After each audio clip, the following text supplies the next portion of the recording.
رحم الله من قرأ الفاتحة.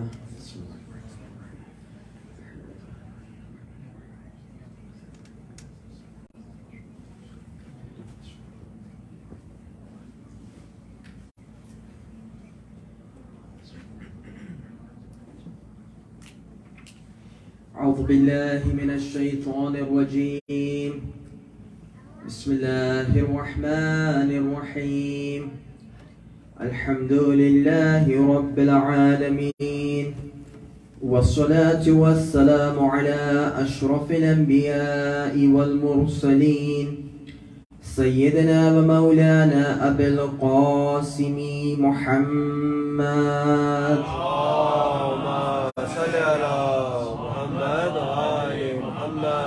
وعلى أهل بيته الطيبين الطاهرين المعصومين المظلومين الغر الميامين، ولعنة الدائمة الباقية على أعدائهم أجمعين من الآن إلى يوم الدين.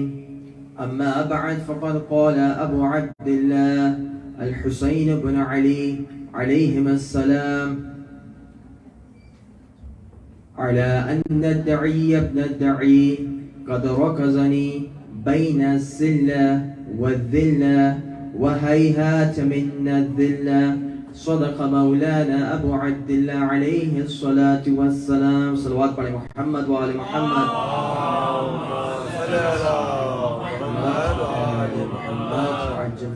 السلام علیکم ورحمۃ اللہ وبرکاتہ.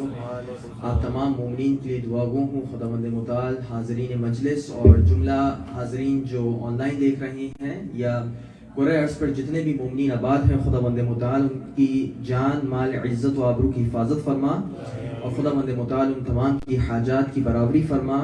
خداوند متعال ہم سب کے مرحومین کو اعلیٰ علیین میں محمد و آل محمد کے ساتھ جگہ نصیب فرما.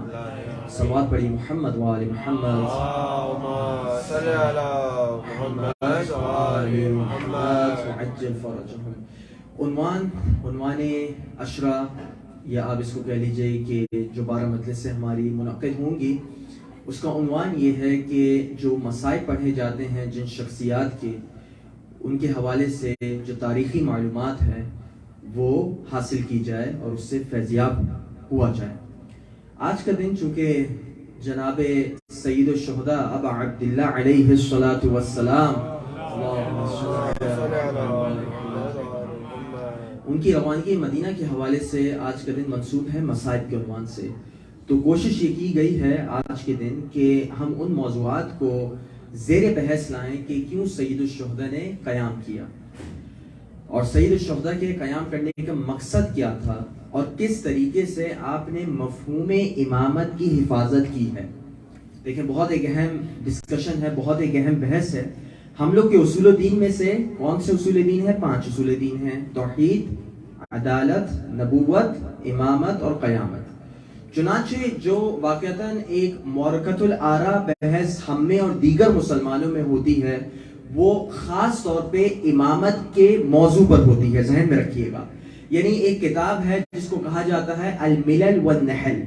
کتاب کے لکھنے والے کون ہیں؟ علامہ شہرستانی. وہ کہتے ہیں کہ جتنی زیادہ تلوار مسلمانوں کے درمیان مسئلہ امامت پر اٹھی ہے، اس سے زیادہ کسی اور مسئلے پر نہیں اٹھی ہے. تو آپ سمجھ سکتے ہیں کہ آج کے مسئلے اور آج کی مجلس کی اہمیت کس حد تک ہے کہ نظریاتی عنوان سے سید الشہداء نے کس طریقے سے امامت کی حفاظت کی ہے. چنانچہ ہم اپنی مجلس کا آغاز کرتے ہیں. And for my youngsters, inshallah, I'm always delighted to see you all. I know a lot of times when I'm speaking it's difficult for you to all to follow up what I'm saying, but inshallah just your mere presence here, just you being here, even if you could understand 1 or 2 words, inshallah that will be my achievement. And I would be delighted if after the majlis, that's an open offer, after the majlis you all come, or one of you come, or whosoever wants to come, please, and question me with whatever I'm speaking, or any question that you might have. And same goes for the sisters too. کہنے کا مطلب یہ نہیں ہے کہ بزرگ میرے پاس نہیں آئے، میرے شرف ہوگا بزرگ بھی اگر تشریف لائیں، لیکن جو بھی سوال آپ لوگ کے ذہن میں ہو، دیکھیں میں موجود ہوں. خاص طور سے پیر کے دن تک آپ لوگ جتنا دیر تک چاہیں میرے ساتھ بیٹھیں، 1 گھنٹہ 2 گھنٹہ، پرسنلی جس کو جو سوال ہے وہ آ کے ضرور کرے, یہ میرے لیے سعادت ہوگی. صلوات پڑھیں محمد و آل محمد.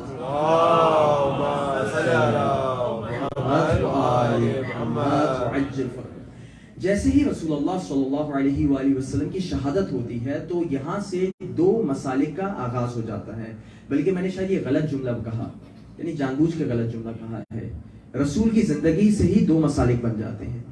یعنی آپ کو ہماری وہ اگر حدیث یاد ہو جو ہم نے خاص واقع کرتاس پر پڑھی تھی, واقع کرتاس میں دو گروہ سامنے آ گئے تھے. جب رسول اللہ نے پین اینڈ پیپر مانگا تھا تو there were two groups of people. One were saying کہ آپ ان کو پین اور پیپر دے دیجئے کہ وہ لکھ دیں وصیت, اور دوسرا گروہ وہ تھا جو کہتا تھا کہ ان النبی لیحجر, کہ رسول اللہ نعوذ باللہ بہکی باتیں کر رہے ہیں. وہیں سے ایک گروہ شروع ہو گیا جس کا کام ہمیشہ سے مخالفت رسول تھا. چنانچہ دو گروہ جب شروع ہوتے ہیں تو رسول اللہ کی شہادت کے بعد بھی رسول اللہ کی تدفین اور تجہیز اور تکفین اور تمام چیزوں میں ایک گروہ اپنے آپ کو منشغل رکھتا ہے, اور دوسرا گروہ جب دیکھتا ہے کہ میدان خالی ہے تو وہ جا کر خلافتوں کو بانٹتا ہے. یہ ایک بالکل سب کے لیے کامن نالج ہے. For every Shia it's a common knowledge. Prophet's body was looked after by his family, by his household, while there were some other people that went to Saqifa and they distributed their caliphate and they proclaimed someone as their caliph. ٹھیک ہے, یہاں سے بات شروع ہوتی ہے. اب یہاں سے ہمیشہ سے دو نہج آ رہی ہیں. ایک نہج خلافت ہے, یعنی میں آپ لوگ کو بتا رہا ہوں سمجھانے کے لیے, خلافت بھی امامت ہے, امامت بھی خلافت ہے. لیکن ایک نہج وہ ہے جو نہج ثقیفائی ہے, اور دوسری نہج وہ ہے جو نہج اہل بیت ہے. دو نہج آ رہی ہیں, دو راستے آ رہے ہیں. ایک راستہ یہ کہتا ہے کہ ہمیں جو ہے خداوند متعال کی کوئی مدد اور اس کے رسول کی کوئی مدد درکار نہیں ہے, ہم خلافت کو اور خلیفہ خود بنائیں گے. دوسرا گروہ یہ کہتا ہے کہ نہیں, جب ہمیں امام اور خلیفہ بنانا ہے تو امام اور خلیفہ صرف اور صرف خدا اور اس کے رسول کی انشاء اور ان کی مراد سے ہوگا. بلکہ اگر میں یہ جملہ بھی شاید میرا غلط ہو, دیکھیں جان بوجھ کے آج میں جملے غلط بول رہا ہوں تاکہ ہمارے ذہن میں جو غلط افہام اور غلط چیزیں بیٹھ چکی ہیں اس کی اصلاح ہو جائے. امام بنانے والی ذات رسول نہیں ہوتی, بڑا جملہ کہہ رہا ہوں. امام بنانے والی ذات فقط اور فقط خدا ہے. انشاءاللہ کل جو ہماری دوپہر کی مجلس ہے ذرا سا ہائی لائٹ میں اس وجہ سے دے دیتا ہوں کہ اس میں یہ موضوع آئے گا بیچ میں, کہ جب جناب ہارون کے لیے دعا مانگی جاتی ہے جناب موسیٰ سے, کیا موسیٰ خود خلیفہ منتخب کرتے ہیں جناب ہارون کو؟ نہیں. وَاجْعَلْ لِي وَزِيرًا مِّنْ أَهْلِي هَارُونَ أَخِي, یعنی پوری دعا ہے کہ یا اللہ میرا وزیر میرے ہی گھر والوں میں سے بنا, اور کس کو بنا؟ ہارون جو میرا بھائی ہے. تو کیا حضرت موسیٰ خود نبی تھے, خود صاحب عصمت تھے؟ کیا وہ خود خلیفہ بنا سکتے تھے یا نہیں بنا سکتے تھے؟ صاحب عصمت تھے. ممکن ہے کہ ہم کہیں کہ بھئی ان کا ہر کام شریعت کے مطابق تھا, لیکن اس وقت بھی موسیٰ نے بتانا یہ گوارا نہ کیا کہ میں خود بناؤں گا, بلکہ چاہا کہ خداوند متعال اپنی طرف سے بنائے, تاکہ جب امت مقام انتخاب میں ہو تو وہ اس بات کو جان لیں کہ خلافت کا انتخاب فقط اور فقط خدا کے ہاتھ میں ہے. بات واضح ہے آپ لوگ کے لیے؟ گفتگو کو آگے بڑھاتے ہیں کہ ہمیشہ سے جب یہ دو نہج آ رہے تھے تو ایک نہج وابستہ تھا رسول اللہ کے در سے, رسول اللہ کے گھرانے سے وابستہ تھا, تو ان کو کسی کے پاس جانے کی کوئی حاجت نہیں تھی. جبکہ دوسرا گروہ وہ تھا جن کے پاس رسول اللہ کی تعلیمات نہیں تھی, جن کے پاس اہل بیت نہیں تھے, چنانچہ وہ اپنے استحسان, اپنے قیاس اور اپنی آراء کو دین کا حصہ بنا کر پیش کیا کرتے تھے. ٹھیک ہے, تو اسی وقت سے اہل بیت نے ہمیشہ ان کی مقاومت کری, ان کے خلاف مزاحمت کری. جو بھی یہ حکم شریعت کے خلاف دیا کرتے تھے اہل بیت ہمیشہ اس کے خلاف کھڑے ہو جایا کرتے تھے. مثالیں آپ لوگوں کے سامنے دیتا ہوں, 3 فقہی مثالیں دوں گا, آپ لوگ کی سمجھ آ جائے گی. پہلا مسئلہ, اس کو کہا جاتا ہے متعۃ الحج. جو بھی ہم لوگ یہاں حج گئے ہیں, آپ لوگ جب عمرہ باندھتے ہیں تو ایک لفظ استعمال ہوتا ہے, عمرہ تمتع. لفظ سنا آپ نے؟ تمتع. تمتع کا مطلب یہ ہے کہ جب آپ حج کرنے جاتے ہیں, حج کے 2 ارکان ہوتے ہیں. بہت تھوڑی سی دقیق فقہی بحث ہے لیکن میں تھوڑا سا آسان بنانے کی کوشش کروں گا. جب آپ حج کرنے جاتے ہیں تو پہلا آپ اس میں عمرہ تمتع کرتے ہیں. عمرہ تمتع کرنے کے بعد آپ کے پاس 2-3 دن کا گیپ ہوتا ہے, اس کے بعد آپ حج کا احرام باندھتے ہیں. اور ماشاءاللہ سے جو حاجی حضرات یہاں جا چکے ہیں ان کو معلوم ہے کہ 2-3 گیپ یا 1-2 دن کا گیپ مل جاتا ہے بیچ میں, یا کبھی کبھی بہت لمبا گیپ مل جاتا ہے, جس میں آپ جو ہے عمرہ کر کے پھر آپ حج کا احرام باندھتے ہیں. اس کو اس قسم کے عمرے کو کہا جاتا ہے اور حج کو کہا جاتا ہے حج تمتع یا عمرہ تمتع. بات واضح ہو گئی. اس کے مقابلے میں ایک گروہ تھا جو اپنی رائے کا استعمال کرتا تھا. وہ کہتا تھا کہ بھائی ہم یہ برداشت نہیں کر سکتے کہ حاجی جائے عمرہ کرے پھر اپنے عمرے کے احرام کو ختم کرے اور اس کے بعد حج کے احرام کو باندھے, یعنی جاہلیت کے دور کی جو بات تھی. تو انہوں نے دو چیزوں کو کیا ادھر. انہوں نے کہا جو حج کے مہینے ہوں گے اس میں عمرہ کرنا حرام ہے. توجہ, حج کے مہینے کون کون سے ہیں؟ ذی-قعدہ, ذی الحج اور شوال. یعنی یہ جو 3 مہینے ہیں یہ تینوں حج کے مہینے کہلائے جاتے ہیں. ان تینوں مہینوں میں انہوں نے عمرہ کرنے کو حرام قرار دیا. یعنی میں ان لوگوں کی بات کر رہا ہوں جو آج کل پیسے عمرہ کروا کے ہی کماتے ہیں. سمجھ رہے ہیں؟ ان کے بزرگوں نے کیا کیا تھا؟ ان کے بزرگوں نے حرام قرار دے دیا تھا کہ آپ عمرہ کرنے نہیں آ سکتے حج کے ایام میں. اور اسی طریقے سے انہوں نے عمرہ تمتع کو حرام قرار دے دیا تھا. اب روایت ہے صحیح مسلم کے لیے. For all my youngsters, صحیح مسلم, مسند احمد, these 2 books, right? اس میں روایت یہ ہے کہ روایت کے جملے ہیں کہ ان عثمان ینہا عن المتعہ, کہ جو تیسرے خلیفہ تھے وہ متعۃ الحج سے منع کیا کرتے تھے. وَكَانَ عَلِي يَأْمُرُ بِهَا, اور امیر المومنین اس کا حکم دیا کرتے تھے کہ عمرہ تمتع کرنا چاہیے. روایت کے جملے یہ ہیں کہ جب یہ گفتگو ہوتی ہے تو عثمان آتے ہیں. اب یہ آتے ہیں مجبوری میں کہہ رہا ہوں, شخصیت آتی ہے اور وہ کہتی ہے امیر المومنین سے قال لعلی کلمہ. اب آپ لوگ بھی پریشان ہو گئے ہوں گے یہ کیسی گفتگو ہو رہی ہے کہ عثمان آیا اور اس نے امیر المومنین سے کوئی بات کہی. مسند احمد کی روایت میں ہے کذا و کذا, کہ فلاں فلاں بات عثمان نے امیر المومنین سے آ کر کری. اچھا, اس فلاں فلاں اور اس کذا و کذا کی انشاءاللہ اس گتھی کو بھی سلجھائیں گے. آ کر بات کری. اس کے بعد امیر المومنین کہتے ہیں کہ تمہیں نہیں معلوم اما علمت قد تمتعنا مع رسول اللہ, اے عثمان کیا تجھے نہیں معلوم کہ ہم رسول اللہ کے ساتھ متعۃ الحج کیا کرتے تھے؟ اس کے بعد جب وہ جواب سنتا ہے تو جواب کوئی نہیں ہوتا, لیکن اپنی چیزوں پہ اڑے رہے. حالت یہ ہوئی جو روایت میں نے نقل کی ہے کہ مطالب العالیہ ابن حجر کی کتاب, اور دیکھیے بڑی یہ for my youngsters, please try to understand when someone asks you why don't you respect certain personalities, so this is one of the answer, like my initial part of the speech, this is one of the answer that you would quote when you are going to discuss with them, right?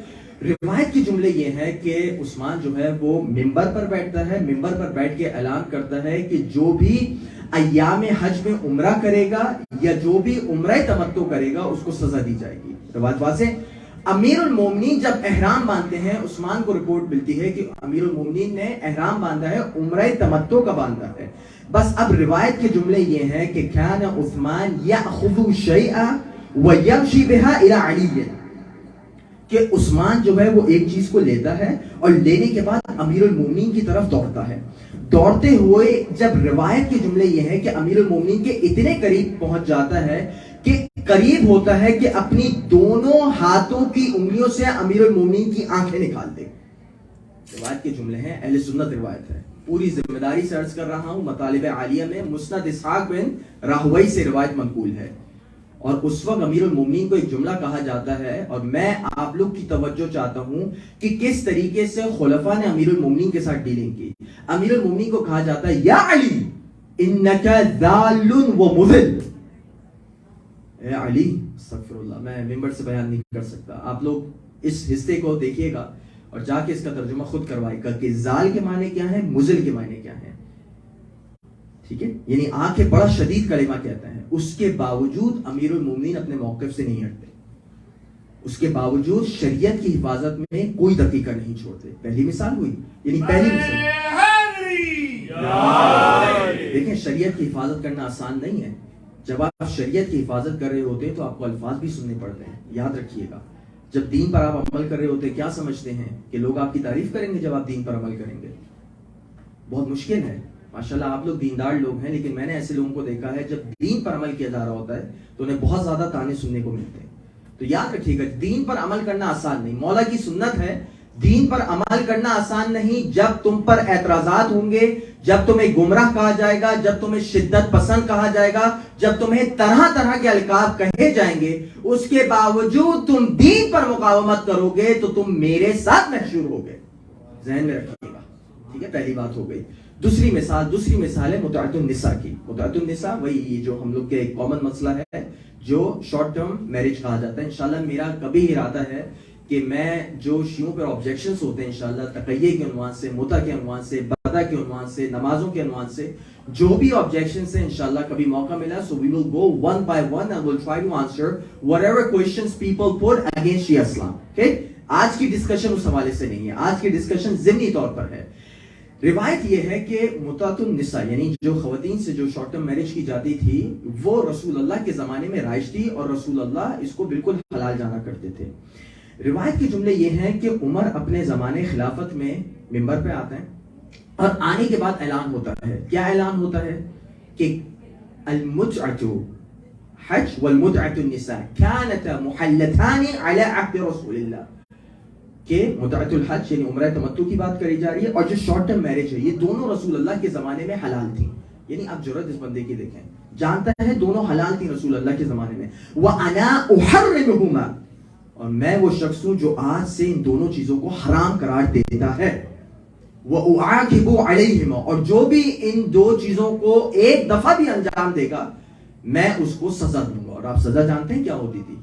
سزا یہ ہوتی تھی کہ اگر کوئی کرے گا تو اس کو پتھروں سے مارا جائے گا اور اس کو قتل کر دیا جائے گا, جس طریقے سے زنا کی سزا پہلے زمانے میں دی جاتی تھی. سوچیں, خود اس بات کا مقر ہے کہ رسول اللہ کے زمانے میں تھی, اس کے باوجود اس کو حرام قرار دے رہا ہے. کون سی شخصیت اٹھتی ہے مقابلہ کرنے کے لیے؟ پھر امیر المومنین کی شخصیت اٹھتی ہے مقابلہ کرنے کے لیے. اور روایت کے جملے یہ ہیں کہ لولا نہا عمر ما زنا الا شقی, کہ اگر عمر اپنی حکومت میں اس متع کو حرام قرار نہیں دیتا تو سوائے شقی ترین اور بدبخت ترین آدمی کے کوئی زنا نہیں کرتا. آپ نے دیکھا, یعنی you can always, this hadith, this quotation is in تفسیر الطبری, اور یہی ابن عباس کہتے ہیں کہ كانت المتعہ ما كانت المتعہ الا رحمت رحم بها عبادہ, کہ متع کچھ نہیں تھا مگر خدا بند متعال کی طرف سے رحمت تھی جو لوگوں کی آسانی کے لیے بنائی گئی تھی. اور اگر اس کو عمر بن الخطاب بن خطاب اس کو حرام قرار نہیں دیتا تو سوائے بدبخت آدمی کے کوئی زنا نہیں کرتا. دو مثالوں پہ, ایک آپ لوگ پلیز تھوڑا تھوڑا آگے آ جائیے کیونکہ پیچھے آنے والے اب آ رہے ہیں اور جگہ کی کمی ہو جائے گی. پلیز صلوات پڑھتے ہوئے آگے آگے آ جائیے.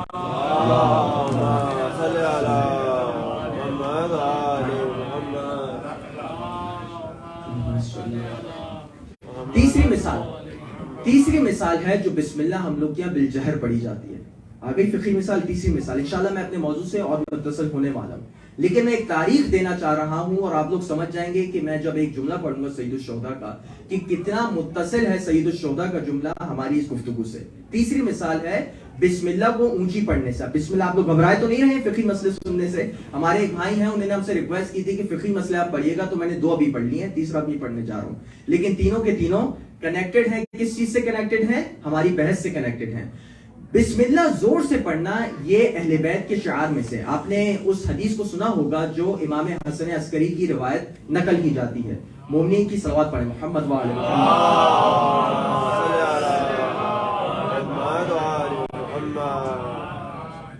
امام حسن عسکری کی روایت کیا ہے کہ مومن کی 5 نشانیاں ہیں. سب نے سنی ہے وہ روایت. پہلی نشانی ان میں سے ایک کیا ہے؟ زیارت اربعین پڑھتا ہے, زیارت اربعین کے لیے جاتا ہے. انہی میں سے ایک نشانی یہ ہے کہ وہ بسم اللہ اونچی آواز سے پڑھتا ہے. تو آج بھی آپ چلے جائیے, جب بھی کعبے کی آپ کو نماز آپ لوگ کو دیکھنے کا اندازہ ہوا تو اس میں ہوتا ہے اللہ اکبر, بڑی پیاری آواز میں تکبیر کہی جاتی ہے, پھر تھوڑا رکا جاتا ہے, پھر کہا جاتا ہے الحمدللہ رب العالمین, بسم اللہ بیچ سے گائے. آپ لوگ شاید جو ماشاءاللہ حج وغیرہ میں گئے سب نے یہ ملاحظہ کیا ہوگا, بیچ میں بسم اللہ غائب ہے. یاد رکھیے گا بیچ میں بسم اللہ اس وجہ سے غائب ہے کیونکہ امیر المومنین سے بغض ہے. یعنی جب امیر المومنین کی مثال دی گئی تھی تو کس چیز سے مثال دی گئی تھی؟ کہ امیر المومنین کی مثال قرآن کی مثال ہے, اور وہ قرآن کس میں جمع ہے؟ سورۃ الحم میں جمع ہے. اور سورۃ الحم کس میں جمع ہے؟ بسم اللہ میں جمع ہے. تو چونکہ امیر المومنین سے بغض تھا تو کبھی کبھی امیر المومنین سے نہیں نکال پاتے تو بسم اللہ سے نکال دیا بغض. یعنی آپ دیکھیں مسلمانوں کی عجیب, آپ اس حرکت کو ملاحظہ کریں. کہتے ہیں کہ قرآن مجید میں ہم پہ کہتے ہیں نا ہم تحریف قرآن کے قائل ہیں. تحریف قرآن کا قائل کیا ہے؟ کہ جو قرآن کی صورتوں کو نہیں مانتا کہ قرآن کی حصہ تھی. ہم آپ سے پوچھتے ہیں کہ آپ کیا قرآن کی 113 آیتوں کو قرآن کا حصہ مانتے ہیں یا نہیں مانتے؟ یعنی آپ کو حیرانی ہوگی قرآن کی 113 آیتیں جو بسم اللہ پر مشتمل ہیں، جو ہمارے برادران ہیں مالکی اور حنفی، وہ سب کہتے ہیں کہ یہ قرآن کا حصہ نہیں ہے. سوچیے، یعنی ہمیں کہا جاتا ہے ہم تحریف قرآن کے قائل ہیں، ہم قرآن کو پورا نہیں مانتے. قرآن کو پورا کون نہیں مانتا مجھے بتائیں؟ ہم نہیں مانتے یا وہ لوگ نہیں مانتے جو 113 آیتوں کو قرآن کا حصہ نہیں سمجھتے؟ یہ سوال ہے میرا آپ سب سے. کبھی جائیے گا نا، کبھی آپ سے پوچھے تو کہو بسم اللہ کیا قرآن کا حصہ ہے یا نہیں ہے؟ کہتے تھے بسم اللہ تبرک کے لیے لکھی جاتی تھی، اصل قرآن کا حصہ نہیں ہے بسم اللہ. تو ہم کہتے ہیں کہ پھر آپ جب اپنی سوروں کی تلاوت کرتے ہیں، جب بھی مولانا صاحب قرآن پڑھانے آتے تو بسم اللہ کیوں پڑھتے ہیں شروع میں؟ آپ بات واضح ہو گئی. روایت کے جملے یہ ہیں. اب میں واقعتاً تھوڑا تیزی سے اپنی بات کو آگے بڑھاؤں گا کہ یہ روایت نقل کرنے والے ہیں دارمی. دارمی کیا روایت کو نقل کرتے ہیں؟ سنن دارمی ہے، پوری ایک کتاب ہے، اردو میں بھی مل جائے گی، عربی میں مل جائے گی، اور سنن.org میں بھی غالباً آپ کو مل جائے گی. روایت کے جملے یہ ہیں. اچھا، یہ بات وہ رسول اللہ سے بھی منسوب کرتے ہیں، لیکن میں انشاءاللہ اس کا جواب دوں گا. کیا روایت ہے؟ ان النبی و ابا بکر و عمر و عثمان كان يفتتحون السورة بالحمد للہ رب العالمین. کہ رسول اللہ اور پہلے، دوسرے اور تیسرے جب نمازوں کو شروع کرتے تھے اور نمازوں میں سورہ پڑھا کرتے تھے تو نمازوں کی سورہ کی ابتدا کیسے کرتے تھے؟ الحمدللہ رب العالمین سے کرتے تھے. تو انہوں نے بتا دیا. ہم کہتے ہیں کہ بھائی آپ کی ساری باتیں صحیح ہیں، اس میں پہلا نام آپ نکال دیجئے، میں دلیل دیتا ہوں کیوں نکالنا ہے. نبی کے علاوہ ہم مانتے ہیں کہ یہ تینوں ایسے ہی تھے جیسا آپ نے بتایا کہ وہ بسم اللہ کو اونچی آواز سے تو دور کی بات بسم اللہ کو پڑھتے ہی نہیں تھے. بات واضح ہو گئی آپ لوگ کی. روایت کے جملے اب آپ کے پاس آتے ہیں کہ روایت ہے مستدرک علی الصحیحین. For my youngsters, please try to understand the references if you can. المستدرک علی الصحیحین کتاب کا نام ہے. حاکم نشاپوری اس کو لکھنے والے ہیں، اور اس کو جو ہے اور شافعی نے بھی اپنی کتاب میں نقل کیا ہے. روایت کے جملے کیا ہیں؟ روایت کے یہ ہے کہ معاویہ آتا ہے حج کرنے، اور حج کرنے جب آتا ہے تو مدینے میں بھی آتا ہے. نماز وہ شروع کرتا ہے کیونکہ پہلے زمانے میں حاکم نماز پڑھاتا تھا، اور جو رعایا تھی وہ نماز کو پیچھے پڑھا کرتی تھی. چاہے حاکم کتنا ہی بڑا بدبخت کیوں نہ ہو، جمعے کا خطبہ وہی دے گا، نماز بھی وہی پڑھائے گا. ٹھیک ہے، تو مجبوری ہوتی تھی پرانے لوگوں کی. اب ہم تو اس مجبوری کے بارے میں کیا کہیں، لیکن بہرحال ان کو پڑھنی پڑ جاتی تھی نماز. تو معاویہ نماز پڑھا رہا ہے. کن کن اشخاص کو نماز پڑھا رہا ہے؟ مہاجرین اور انصار، یعنی وہ اشخاص جنہوں نے رسول کی معیت میں جہاد کیا ہے، بڑے بڑے عظیم شخصیات کے مالک ہیں. معاویہ جب نماز پڑھاتا ہے تو روایت کے جملے ہیں وَلَمْ يَقْرَ بِسْمِ اللَّهِ الرَّحْمَنِ الرَّحِيمِ. بسم اللہ کی تلاوت نہیں کرتا. وَلَمْ يُكَبِّرْ عِنْدَ الْخَفْضِ إِلَى الرُّكُوعِ وَالسُّجُودِ. اور جب رکوع اور سجدے میں جا رہا ہوتا ہے تو تکبیر نہیں کہتا. یہ بھی ایک نشانی اپنے ذہن میں رکھ لیجئے کہ آپ دیکھتے ہوں گے کہ ماشاءاللہ سے ہمارے برادران ہیں وہ تکبیر کہنے میں بڑی کنجوسی کرتے ہیں جب رکوع اور سجود میں جاتے ہیں. یہ شیعوں کا طرہ امتیاز ہے کہ جب تکبیر بھی پڑھتے ہیں تو اللہ اکبر ہاتھوں کو بلند کر کے پوری نماز کو پڑھتے ہیں. شیعوں کا طرہ امتیاز ہے. انشاءاللہ کبھی ہوا تو شیعوں کی نماز پہ جو مخالفین کی طرف سے دلائل ہیں انشاءاللہ ہم اس کو نقل کریں گے. علی کل حال جب یہ ہوتا ہے تو نماز ختم ہوتی ہے. مہاجرین اور انصار آتے ہیں معاویہ کے پاس اور کہتے ہیں سرقت لنا الصلاۃ، تو نے تو ہماری نماز کو چوری کر دیا ہے، تو نے نماز میں چوری سے کام لیا ہے، تو نے نہ خود صحیح سے نماز پڑھی نہ ہماری نماز صحیح ہونے دی. تو کہتا ہے کیوں بھائی، کیا مسئلہ ہو گیا، میں نے کیا کیا ہے؟ تو اس نے بولا این بسم اللہ الرحمن الرحیم وعین التکبیر عند الرکوع والسجود، کہ تو نے بسم اللہ کو کیوں کھا گیا اور تو نے تکبیر کیوں نہ کہی جب تو رکوع اور سجدے میں جا رہا تھا. بات واضح ہو گئی آپ لوگ کو. جب اس نے یہ جملہ سنا تو اس نے کہا کہ چلو میں دوبارہ نماز پڑھاتا ہوں. پھر دوبارہ اس کو مجبوری والی نماز پڑھنی پڑی. بعد دل نخواستہ اس نے نماز پڑھائی اور اس میں یہ ساری چیزیں کہی. تو مہاجرین اور انصار کا اتفاق تھا کہ بسم اللہ بالجہر پڑھنی چاہیے. ایک اور دلیل دوں آپ کو، علامہ فخر الدین رازی، یہ آپ نے نام سنا ہوگا. فخر الدین رازی ماشاءاللہ سے جو یہاں پہ آتے ہیں وہ کبھی کبھی ذکر کرتے ہیں. ان کی ایک تفسیر ہے جس کا نام ہے مفاتیح الغیب. ٹھیک ہے، پریشان نہیں ہوئے گا، بڑی بڑی تفسیروں کے نام ہے یہ، آپ لوگ ذہن میں بھی نہیں رکھیں، لیکن میں ایک دلیل دینا چاہتا ہوں اس سے. وہ کہتے ہیں کہ جب نبی قرآن پڑھا کرتے تھے نماز میں تو ابتدا کس سے کرتے تھے؟ بسم اللہ الرحمن الرحیم سے کرتے تھے. اور نبی کا ایک قول ہے من ترک قراءتها فقد نقص، کہ جس نے بسم اللہ قرآن میں نہیں پڑھی اس نے قرآن کا نقصان کیا، اس نے اپنا بھی نقصان کیا اور قرآن میں بھی کمی کی. بات واضح ہو گئی. اور پھر کہتے ہیں وَهِيَ تَمَامُ سَبْعِ الثَّمَانِ وَالْقُرْآنِ الْعَظِيمِ، اور بسم اللہ کی تو خاصیت یہ ہے کہ اگر بسم اللہ سورہ حمد سے نکال دیا جائے تو قرآن کی 7 آیتیں پوری نہیں ہوتی جو سورہ حمد کی ہیں. یاد رکھیے گا, سورہ حمد آپ پڑھیں, سورہ حمد کو کیا کہا جاتا ہے؟ سبع المثانی. ایک جنرل نالج آپ کو دے رہا ہوں, سبع کہا جاتا ہے 7 کو, ثانی کہا جاتا ہے 2 دفعہ. سورہ حمد کی خاصیت یہ ہے یہ 2 دفعہ نازل ہوئی ہے. اب آپ سوچیں نا, مولا کی اگر مولا کا خلاصہ جو ہے سورہ حمد ہو تو وہ 2 دفعہ نازل کیوں نہیں ہوگی؟ واضح ہو گئی بات. 2 دفعہ جو ہے یہ سورہ نازل ہوئی ہے اور اس کی 7 آیتیں پوری بنتی ہی نہیں اگر آپ بسم اللہ کو شامل نہ کریں. آج آپ لوگ سب اپنے ایپ میں کھولیے گا اور آپ لوگ دیکھیے گا کہ سورہ حمد کی آیتیں کتنی ہیں. آخر میں جب والین کے بعد آپ دیکھیں گے نا تو 6 لکھا ہوا ہوگا, 6 لکھا ہوا ہوگا. تو وہ لوگ کس طریقے سے سورہ حمد کی 7 آیتوں کے قائل ہو سکتے ہیں اگر وہ سورہ حمد میں بسم اللہ کو جزء سورہ نہ سمجھیں؟ بات واضح ہو گئی. اس کے بعد راضی ایک بہت اہم بات کہتا ہے, اور یہ آپ جلد نمبر 1 صفحہ 180 شروع کے ابواب میں اس نے بات نقل کی ہے. کہتا ہے وَأَمَّا أَنَّ عَلِيَّ بْنَ أَبِي طَالِبَ فَكَانَ يَجْهَرُ بِالتَّسْمِيَّةِ. لیکن جب بات آتی ہے مولا کی, تو مولا کی خاصیت یہ ہے کہ جب وہ بسم اللہ پڑھا کرتے تھے تو اونچی آواز سے پڑھا کرتے تھے. توجہ, اونچی آواز سے پڑھا کرتے تھے. اب جملہ کام کا آ رہا ہے وَكَذَّبُ بِالتَّوَاتُرِ, اور یہ چیز تواتر سے ثابت ہے. من اقتدى بعلی فقد اهتدى, جس نے امیر المومنین کی اقتداء دین نے کی وہ ہدایت پا گیا.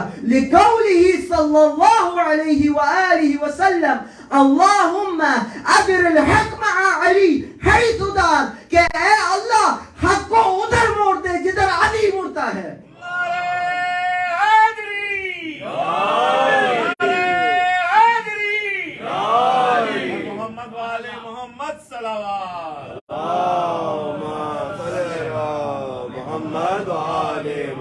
ہو گئی. یہ جو پوری عبارت میں نے پڑھی ہے آپ لوگ جائیں تفسیر رازی اٹھائیں, میرے پاس موجود ہے, آپ لوگ مجھ سے لے لیجئے گا. یہ 3 میں نے مثالیں دی اور تینوں مثالوں میں بات یہ ثابت کرنا چاہ رہا ہوں کہ جب بھی دین کے بارے میں کسی نے کھلواڑا کرنا چاہا تو سب سے پہلے میدان میں کون آئے؟ محمد اور آل محمد, اور ان کے سب کے امیر امیر المومنین علی ابن ابی طالب علیہ السلام. بات واضح ہے آپ لوگ کے لیے. اب آتے ہیں سید الشہداء کے عمل پہ. بات واضح ہو گئی کہ مفہوم امامت کی کس طریقے سے حفاظت کی جا رہی ہے کہ دیکھو جب بھی دین میں کوئی رد و بدل کرے گا تو جو شخصیت میدان میں آئے گی ان ذوات مقدسات کا نام محمد اور آل محمد ہے. بات ذہن میں رکھیے گا, بات ذہن میں رکھیے گا. ہمارے لیے سبق یہ ہے کہ اے میرے بچوں, جب بھی تم دین میں کوئی بدعات کو انجام ہوتے ہوئے دیکھو, if you see anyone sinning, then if you want to do and ask them not to do sins, you are the one that's following Muhammad wa ali Muhammad. That's one lesson that we can take from all these 3 stories that I mentioned. اب آتے ہیں سید الشہداء کے عمل پہ. یزید کون تھا؟ یزید کے بارے میں اگر ہم بات کرنا شروع کر دیں تو 10 مجلس سے بھی کم ہے, کیونکہ وہ اتنا ملعون تھا. اس کے ظلم اور اس کے انحرافات اور اس کے مطالب کی اتنی بڑی لسٹ ہے کہ 10 مجالس بھی کم ہے. ٹھیک ہے, بات واضح ہے. لیکن ایک میں مثال آپ کو دوں گا, اور یہ کہنے والی ذات بھی ہم میں سے نہیں ہے. کہنے والی ذات کون ہے؟ دوسرے لوگوں کی ہے. عبداللہ بن حنظلہ. واقعہ حرہ آپ لوگ نے شاید نام سنا ہوگا, واقعہ حرہ جو مدینے میں ہوتا ہے, جس کے بارے میں ہے کہ یزید نے اپنی فوج کو حکم دیا تھا کہ جاؤ مدینے میں حملہ کرو اور مدینہ تمہارے لیے 3 دن کے لیے حلال ہے. حلال آپ جانتے ہیں کچھ ممبر کے آداب ہیں, جبھی میں اس حلال کی تشریح نہیں کر سکتا, لیکن حلال تمام اس معنوں میں حلال جس معنوں میں آج آپ سوچ سکتے ہیں. یعنی وہ جو ملعون فوج گئی تھی, جس کے بعد روایتوں کے جملے یہ ہیں کہ کتنے ہی ساری اولادیں پیدا ہوئی جن کے والد کے بارے میں معلوم نہ تھا. یعنی یہ اتنی تباہی مچائی گئی. تو اس کو شروع کرنے والی ذات کون تھی؟ عبداللہ بن حنظلہ. وہ کہتے ہیں واللہ ما خرجنا علی یزید. بہت توجہ چاہوں گا, اور یہ روایت جو ہے آپ کو سیوطی کی تاریخ خلفہ میں بھی مل جائے گی, اور اسی طریقے سے آپ کوئی بھی کتاب اٹھا لیں, طبقات الکبریٰ اٹھا لیجئے, ابن سعد کی, طبری اٹھا لیجئے, ابن اثیر اٹھا لیجئے, الکامل, دیگر کتابیں اٹھا لیجئے, آپ کو سب میں مل جائے گا. یہ قول متفق علیہ ہے. واللہ ما خرجنا علی یزید, خدا کی قسم ہم نے یزید کے خلاف قیام نہیں کیا. مدینے میں قیام ہوا تھا نا, مدینے کے قیام کو سپریس کرنے کے لیے یزید نے فوج بھیجی تھی. کس کے ہمراہی میں؟ مسلم بن عقبہ کی ہمراہی میں بھیجا تھا, جس کو کہا جاتا ہے مسلم نہیں تھا, یعنی وہ مسلمان نہیں تھا بلکہ مسرف تھا, یعنی خون کرنے والا تھا, مسرف بن عقبہ. علی کل حال یہ پوری ایک واقعہ حرہ پر بات ہوئی تو کبھی انشاءاللہ بات کریں گے. کیا ہے واللہ ما خرجنا علی یزید, واللہ خدا کی قسم ہم نے یزید پر اس وقت تک قیام نہیں کیا حتی نخیف علی ان نرمی بالحجارۃ من السماء، جب تک کہ ہمیں یہ خوف نہ ہو گیا کہ پتھر آسمانوں سے ہم پر برسائے جائیں گے. توجہ کر رہے ہیں؟ کیوں برسائے جائیں گے؟ آپ وجہ بتائیے کیوں ہے. تو کہا علی ان یزید رجل ینکح امہات الاولاد، استغفر اللہ، کہ یزید وہ شخص ہے جو اپنی ماؤں سے نکاح کرتا ہے. امہات الاولاد یعنی جو اس کے معاویہ کی جو بھی کنیزیں تھیں اور معاویہ کی جتنی بیویاں تھیں ان سے نکاح کرتا تھا. والاخوات والبنات، اور اپنی بہنوں سے اور اپنی بیٹیوں سے. الفاظ نہیں ہے میرے پاس. یزید وہ ہے. پھر آگے ہوتا ہے وَيَشْرُبُ الْخَمْرُ، اور شراب پینے والا تھا. وَيَدَعُ الصَّلَاةَ، اور نماز کو چھوڑنے والا تھا. وَيَلْعَبُ بِالْكَلْبِ، اور کتوں سے اور بندروں سے کھیلنے والا تھا. دیکھیں آپ لوگ پریشان نہیں ہوگا کہ آپ لوگ جب دیکھیں کسی کے گھر کتا پلا ہوا ہے، وہ پریشان نہیں ہوگا، میں اس کی بات نہیں کر رہا. یلعب کا لفظ ہے. ایک ہے کہ جو کتے اپنے پیٹ کے طور پہ رکھتے ہیں. یلعب کے معنی خطرناک ہیں. ممبر اجازت نہیں دیتا ورنہ میں بتاتا کہ یلعب کے معنی کیا ہے. کتے اور بندروں سے کھیلنے کا مراد کیا ہے. واقعتاً خواتین بیٹھی ہوئی، آپ لوگ سب بزرگ حضرات بیٹھے ہوئے ہیں، میری زبان اجازت نہیں دیتی میں تفصیل میں جاؤں اس سے زیادہ، لیکن میں نے اس وجہ سے تھوڑا سا اس کی سنگینی بتانے کے لیے آپ کو بتانا چاہا کہ یلعب سے مراد خطرناک معنی ہے اس کے. یعنی یہ شخص ہے جس نے جو خلیفہ بن گیا مسلمانوں کا. اچھا خلیفہ بھی وہ ہے جو کام کرتا ہے کہتا ہے خدا مجھ سے کرواتا ہے. ٹھیک ہے، مطلب یہ بھی بات آپ چیک کریں کہ جو کام کرے گا کہے گا سارے کام خدا مجھ سے کروا رہا ہے. تمہیں مسئلہ ہے تو خدا کے بارے میں بولو، خدا مجھ سے کروا کیوں رہا ہے. ٹھیک ہے، یہ والی بات بھی، یہ بھی حکمت تھی. اچھا میں آپ کو اس کی مثال دوں. چھٹی مجلس میں انشاءاللہ جب حضرت علی اصغر کے حوالے سے ہماری گفتگو کی، اس میں ایک روایت میں نقل کروں گا، لیکن تھوڑا سا اس کا ابھی آپ لوگ کی خدمت میں نقل کر رہا ہوں. تو جب میں نقل کروں تو یہ نہیں کہ اگر ریپیٹ کر رہا ہوں، تھوڑا سا بھی بات آ گئی بتانے کے لیے تو بیان کر رہا ہوں. روایت کے جملے یہ ہیں کہ جب ابن زیاد کے دربار میں سید سجاد جاتے ہیں تو کہتے ہیں کہ تمہارا نام کیا ہے؟ ابن زیاد پوچھتا ہے تو کہا جاتا ہے علی ابن حسین. ذہن میں رکھیے گا میرا نام علی ہے اور میں حسین علیہ السلام کا فرزند ہوں. یہ ملعون کیا بولتا ہے واقعتاً، الیس اللہ قتل علی ابن الحسین، اے شخص کیا اللہ تعالیٰ نے علی ابن الحسین کو نہیں مار دیا تھا؟ تو مولا جواب دیتے ہیں کان لی اخ یسمى علی ابن الحسین، ہاں میرا ایک بھائی تھا جس کا نام علی ابن الحسین تھا. قتلہ الناس، جس کو لوگوں نے مارا، اللہ نے نہیں مارا. توجہ ہے آپ لوگ کی. یعنی جو بڑے سے بڑا ظلم بھی کیا جا رہا ہے اس کو کیا کہا جا رہا ہے؟ اللہ تعالیٰ نے کروا دیا. اب آپ واضح ہو گئی. مطلب یہ میں سنگینی بتانا چاہ رہا ہوں کہ کتنی بڑا. اچھا جہاں پہ یزید یہ حرکتیں کر رہے ہیں اور وہاں پہ جو دوسرے خلیفہ کے بڑے پیارے سے بیٹے جان ہیں ان کا نام ہے عبداللہ بن عمر. یہ روایت ہے صحیح بخاری کی. میں واقعتاً توجہ چاہوں گا، صحیح بخاری میں آج جا کے دیکھیے گا. میں غلط ہوں کل سے مجلس نہیں پڑھوں گا ادھر. روایت کے جملے یہ ہیں، وہ اپنے قریبی گھر والوں کو جمع کرتے ہیں اور اپنے خواص لوگوں کو ایک جگہ جمع کرتے ہیں. جمع کرنے کے بعد وہ ایک جملہ کہتے ہیں اچھا یہ اس وقت کا مرحلہ ہے جب واقع ہررا ہو رہا ہے اور مدینے کے تمام لوگ بنو امیہ کے خلاف ہیں. مدینے کے تمام لوگ بنو امیہ کے خلاف ہیں، لیکن مدینے میں بنو امیہ کا اگر کوئی سپورٹر ہے تو وہ عبداللہ بن عمر ہے، عبداللہ بن عمر بن خطاب. ٹھیک ہے، عبداللہ بن عمر نے اپنے قریبی ساتھیوں کو بلایا اور اپنے قریبی لوگوں کو بلایا اور بڑے غصے میں ہیں، بڑے تنتناتے ہوئے انہوں نے ایک جملہ بولا، انی سمعت رسول اللہ، کہ میں نے رسول اللہ کو کہتے ہوئے سنا، ينسب لكل غادر لواء الى يوم القیامہ، کہ قیامت کے دن ہر غدر اور ہر ٹریچری جسے ہم لوگ کو کہا جاتا ہے نا، غدر آپ کو یاد بھی ہوگی 1857 کے غدر کہا جاتا ہے اور کچھ لوگ اس کو جہاد کہتے ہیں. علی کل حال یہ بحث اپنی جگہ. غدر مطلب بے وفائی کرنا.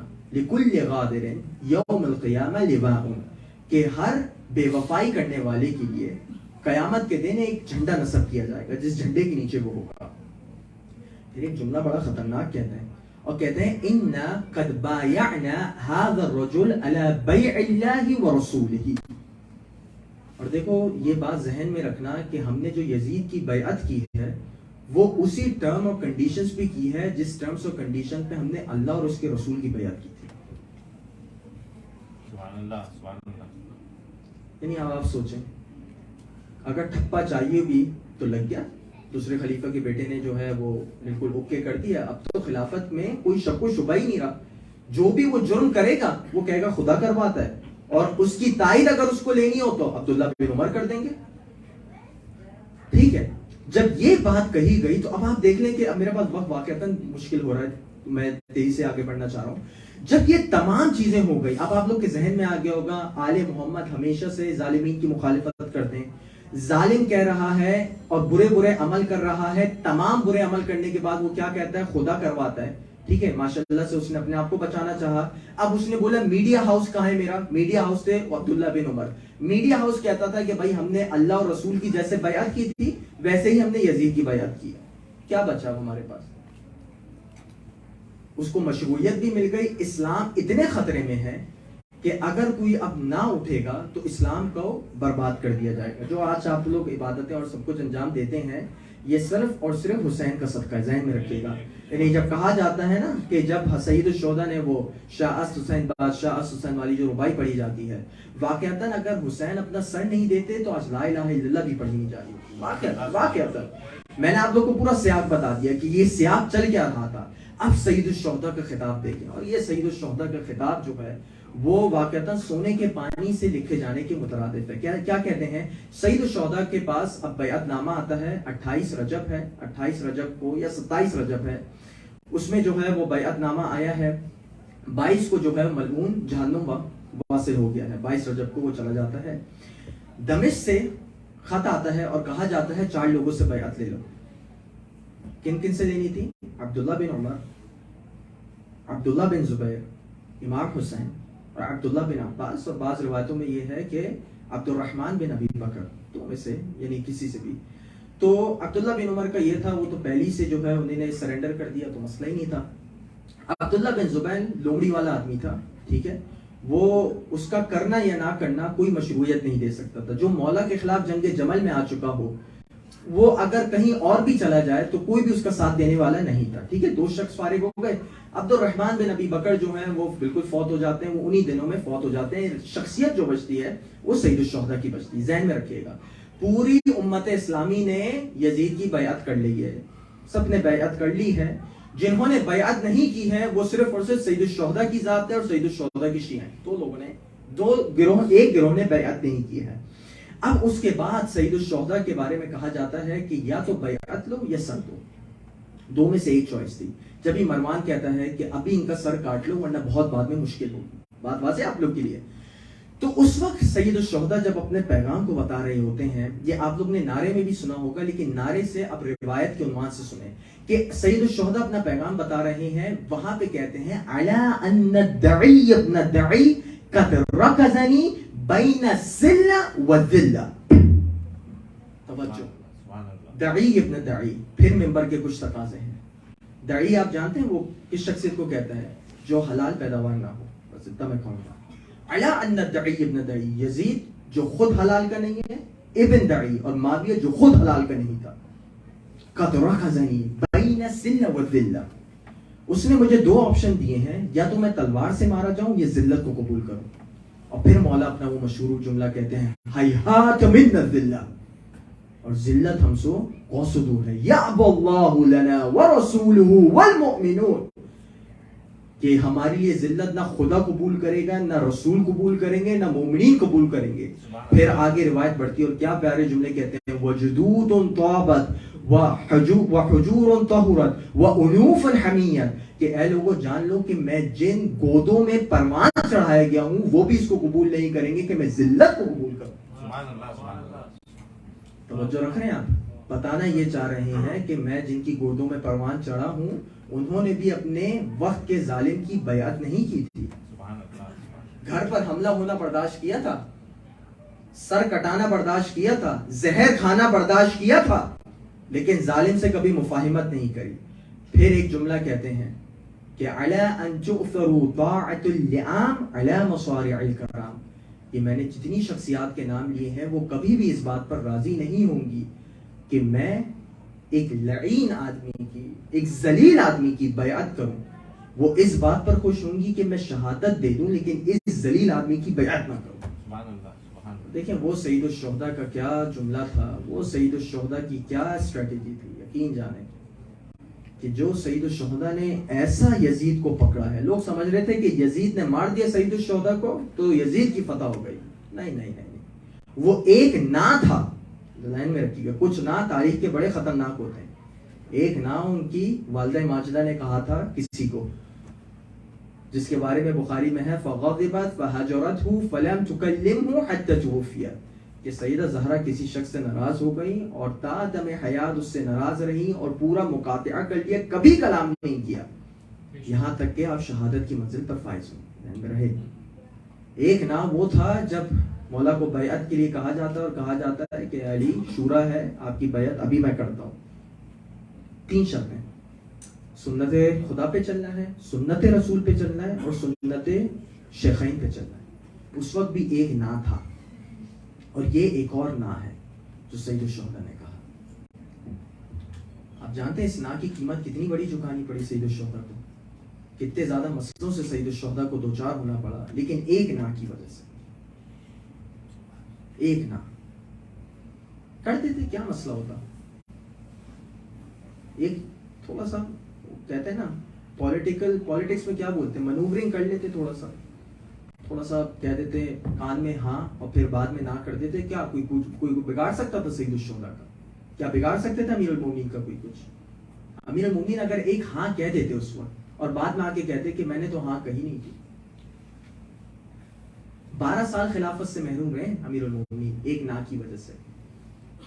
یہ آپ کو چیز بتاتی ہے کہ دیکھو اے لوگوں، اپنے اصول اور قوانین اور اپنی ویلیوز پر قائم رہنا کتنا ضروری ہے، چاہے اس سے کتنا بڑا نقصان ہو. نعرہ حیدری!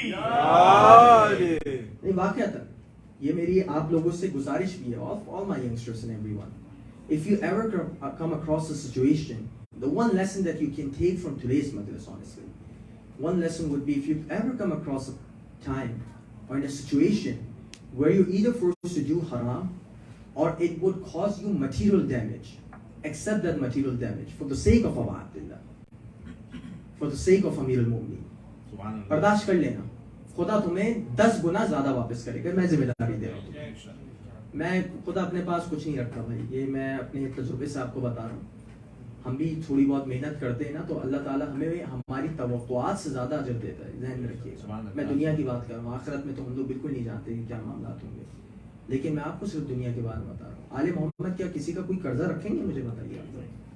یا آل محمد کا نظام جو خدا مند متعال چلاتا ہے، خدا مند متعال کا جو نظام ہے، جو آل محمد جس کے وسیلے ہیں، کیا وہ واقعتاً کسی کا قرضہ رکھ سکتے ہیں؟ کوئی قرضہ نہیں رکھتا خدا مند متعال کسی کا. میں کتنی ہی مثالیں آپ کو بتا دوں کہ وہ حضرات جو والنٹیئر کرتے ہیں، آج مجھے ایک کہانی بتا رہے تھے کہ خدا نے کس طریقے سے غیبی امداد کری، کیسی غیبی امداد خدا کرتا ہے. ہمیں لگتا ہے کہ ہم محنت کر رہے ہیں، ہم آ کے فرش عزا بچھا رہے ہیں، کون ہمیں دیکھ رہا ہے، کون ہماری نمود و نمائش کو دیکھتا ہے؟ کچھ نہیں ہوتا. ہمارا تو چلے پھر بھی ہے کہ ہمیں تھوڑی 2-3 ماوا مل جاتی ہیں، لوگ عزت کرتے ہیں. اپنے آپ کو میں ہٹا رہا ہوں، میں ان لوگوں کی بات کر رہا ہوں جو اس فرش عزا سفید چادر کو بچھاتے ہیں، جو آ کے حدیث قصہ اس وقت پڑھے ہوتے ہیں جب 2-3 حضرات ہوتے ہیں. میں بتا رہا ہوں آپ کو، یہ نہیں سمجھیے گا کہ ان کو خدا مند متعال ایسے ہی چھوڑ دے گا. خدا مند متعال انشاءاللہ 1 گنا نہیں، 2 گنا نہیں، 4 گنا نہیں، ہزاروں گنا ان کو واپس کرے گا. میں آپ کو بالکل تجربے سے، آپ جس والنٹیئر کے پاس جائیں نا اس سے آپ پوچھ لیں، وہ کہے گا یار میں ڈونیشن دیتا ہوں، سب کچھ دیتا ہوں، لیکن میرے گھر میں فاقے نہیں ہوتے، خدا نے مجھے پھر بھی بہت دیتا ہے. یہ آنکھوں کو دیکھ لیں، آج بھی پورے سال کتنا جو ہے وہ عزاداروں کو کھلاتے ہیں، سبیلے لگاتے ہیں، لیکن اگلے سال اس سے زیادہ وہ اپنے اہتمام کے ساتھ ساری چیزیں کرتے ہیں. کیا خدا بند متعال ان کو ایسی چھوڑ دیتا ہے؟ کیا وہ پورے سال فاقوں میں گزارے ہوتے ہیں؟ نہیں، پورے سال ماشاءاللہ آسائشوں میں ہوتے ہیں. تو آپ لوگ یہ ذہن میں رکھیے گا، دین کا کام آپ لوگ نہیں کریں گے تو یہ مت سمجھیے گا کہ دین کا کام نہیں ہوگا. دین کا کام ہو جائے گا، ذہن میں رکھیے گا، دین کا کام تو ہونا ہی ہے. آپ لوگ اگر اس میں اپنا کچھ حصہ ڈال دیں گے تو یہ آپ لوگ کے لیے آخرت کے سنورنے کا باعث ہوگا. بس یہ میں ایک سبق دینا چاہ رہا ہوں، ایک لیسن ہے فرام ٹوڈیز مجلس، اگر ہم اس کو برداشت کر سکیں. اور اگر آپ سے کوئی بھی پوچھے کہ سید الشہداء نے قیام کیوں کیا تھا تو یہ آج کی مجلس would be an answer کہ کیوں کیا تھا سید الشہداء کا قیام، کیوں ضروری تھا کہ امامت کے مفہوم کی حفاظت کرتے. اور یقین جانے میں وہ ایک بہت پیاری روایت تھی الکافی کی، جس کے میں 1-2 جملوں کو پڑھے بغیر آگے نہیں بڑھ سکتا. جب مولا سے پوچھا، امام رضا بتاتے ہیں کہ امامت کا مفہوم کیا ہے. کہتے ہیں الامامۃ ہی خلافۃ اللہ و خلافۃ الرسول و مقام امیر المؤمنین و وارث الحسن والحسین. ٹائم نہیں ہے کہ میں اس کے ترجمہ کروں، لیکن الفاظ کو جانے پہچانے. خدا کی خلافت، رسول کی خلافت، اور پوری ایک لمبی روایت ہے. کبھی ہو سکا تو امام کے مفہوم پہ جو امام رضا نے روایت بیان کی ہے، الکافی کی وہ پیاری روایت، کبھی ہم اس کو بیان کریں گے. یہ امامت کے مفہوم کی حفاظت سید الشہداء نے کی ہے. اور کون سید الشہداء؟ کہ جب ولید حکم دیتا ہے اور ولید یہ کہتا ہے کہ بیعت کی جائے، تو اس وقت سید الشہداء ایک جملہ کہتے ہیں کہ تم بھی انتظار کرو، ہم بھی انتظار کرتے ہیں. یہ رات کے اندھیروں میں سید الشہداء بیعت نہ دیتے ہیں نہ انکار کرتے ہیں. ذہن میں رکھیے گا، رات کے اندھیروں میں جو ڈیلنگ کرتے ہیں ان کے معاملات الگ ہوتے ہیں. سید الشہداء جو بات کرتے ہیں سورج کی روشنی میں اور آسمان کے تحت کرتے ہیں، کوئی بھی بند کمروں میں بات نہیں ہوتی. اس کے بعد سید الشہداء اپنا رخت سفر باندھ رہی ہیں. آگے مصائب کی منزل پہ وہ رخت سفر باندھ رہی ہیں کہ جب ملائکہ آپ کے پاس آتے ہیں، جن آپ کے پاس، یہ سارے جو میں مقتل کے جملے پڑھ رہا ہوں اسرار الشہادات علامہ دربندی کی کتاب سے ذمہ داری سرچ کر رہا ہوں. ملائکہ آتے ہیں سید الشہداء کے پاس، کہتے ہیں ہم نے آپ کے جد کی مدد کی ہے، اے سید الشہداء، اے حسین بن علی، مدد ابھی چاہیں تو سب کو برباد و نیست نابود کر دیں. یہ اختیار دیکھ رہے ہیں. پوچھتے ہیں لوگ مولا کیسے معجزات انجام دیتے ہیں؟ ولایت تکوینی ہے سید الشہداء کی. کہتے ہیں نہیں، تم لوگ کی مدد کی ضرورت نہیں. جن آتے ہیں، یہ آپ ذہن میں رکھیے گا، جن میں بھی مومنین ہوتے ہیں، آتے ہیں مولا کی مدد کرنے کے لیے. کہتے ہیں کہ ہم آپ کی مدد کرنا چاہتے ہیں مولا، اگر ابھی حکم دیں ان سب کو اوپر سے نیچے بالکل ان کو پورا کام تمام کر دیں. مولا کہتے ہیں مقام امتحان ہے، مقام مصائب ہیں، تم لوگ کی مدد کی ضرورت نہیں، تم لوگ چلے جاؤ میرے پاس سے، اور عاشور کے دن میرے پاس آنا. یاد رکھیے گا عاشور کے دن بھی رسول اللہ، یعنی آپ کو عجیب ہے، خدا مند متعال نے سید الشہداء کو پیغام بھجوایا ہے عاشور کے دن اور کہا ہے اے حسین تمہارے اجر میں ایک لمحہ بھی کمی نہیں کی جائے گی. تم اگر ابھی چاہو تمہارے دشمن کو ختم کر دیا جائے گا، تمہیں مقام وہی مقام ملے گا، شہادت کی تمہیں ضرورت نہیں ہے. ملائکہ مدد کے لیے بھیجا تو اس وقت بھی سید الشہداء شہادت کو قبول کرتے. ذہن میں رکھیے گا.